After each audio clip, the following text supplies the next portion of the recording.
আসন্ন নির্বাচনে স্পর্শকাতর কেন্দ্রের জন্য বডি ক্যামেরা ক্রয় করা হবে বলে জানিয়েছেন অর্থ উপদেষ্টা ডক্টর সালেউদ্দিন আহমেদ। তবে আগে 40,000 বডি ক্যামেরার কথা বলা হলেও এখন সেটা কমিয়ে আনা হবে। সচিবালয়ে ক্রয় সংক্রান্ত উপদেষ্টা পরিষদের সভা শেষে কথা বলেন অর্থ উপদেষ্টা। এছাড়া নির্বাচনের আগে আনসার বাহিনীর জন্য 17,000 শটগান কেনার কথা জানান তিনি। বিস্তারিত জানাচ্ছেন বিলাল হোসেন।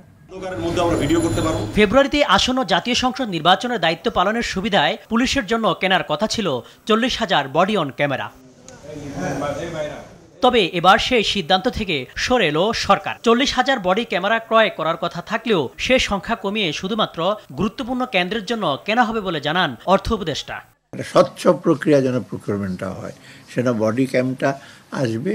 হয়তো এখন ওরা একটু রেশনাল হিসেবে আসবে। বডি ক্যামেরা খুব অ্যাম্বিশাস ওয়েতে বডি ক্যামেরা, যে শুধু সেন্সিটিভ যেসব জায়গা আছে ওইখানে আমরা সাজেস্ট করেছি। সচিবালয়ে সরকারি ক্রয় সংক্রান্ত উপদেষ্টা পরিষদের সভা শেষে অর্থ উপদেষ্টা বলেন, নির্বাচনের আগে আনসার বাহিনীর জন্য 17,000 শটগান কেনা হবে। প্রায় 17,000 শটগান কিনতে হবে আনসার ভিটিপির জন্য। মানে এটা অনেক পুরনো হয়ে গেছিল এবং যেই আমরা দরে পেয়েছি এটা বেশ সাশ্রয়ী মূল্যে এটা এসে হচ্ছে, ওটা আমরা অ্যাপ্রুভ করেছি। এদিকে রমজানে নিত্য প্রয়োজনীয় বাজার নিয়ন্ত্রণে রাখতে চাল, গম আমদানির কথাও জানান তিনি। রোজার আগেই সে আমরা চাল, গম এগুলো আনছি, আর বাকিগুলো ক্রমাগত করছে। আর আপনারা জানেন অলরেডি তো এলসি খোলার ব্যাপারে বাংলাদেশ ব্যাংকে তো একটু লিবারেল হয়েছে।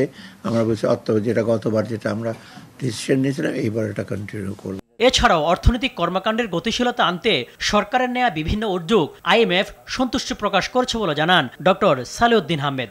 সংখ্যাটা কমবে, আমি কত কমবে। বিলাল হোসেন, RTV, ঢাকা।